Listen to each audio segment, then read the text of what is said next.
রূপপুরে বালিশের দাম ধরা হয়েছে ৮০,০০০ টাকা। কখনো কোনো বালিশের দাম পৃথিবীতে ৮০,০০০ টাকা হতে পারে? ড্রেসিং টেবিল কেনা হয়েছে ৪ থেকে ৫ লক্ষ টাকা। কর্ণফুলী টানেল দুপাশে গাছ লাগানোর কথা, এই গাছের জন্য ৫০ কোটি টাকা তুলে নিয়ে চলে গিয়েছে।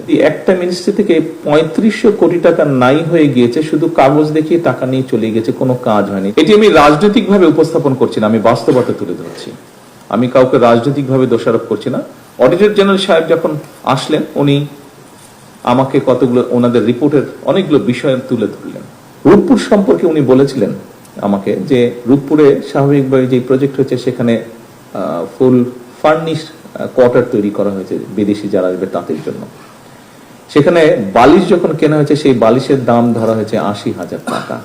আপনি একজন স্বাভাবিক মানুষ হিসেবে চিন্তা করতে পারেন কখনো কোনো বালিশের দাম পৃথিবীতে ৮০,০০০ টাকা হতে পারে? অস্বাভাবিক একটি ব্যাপার। সেখানে ফার্নিচার যেহেতু ছিল, ড্রেসিং টেবিল কেনা হয়েছে।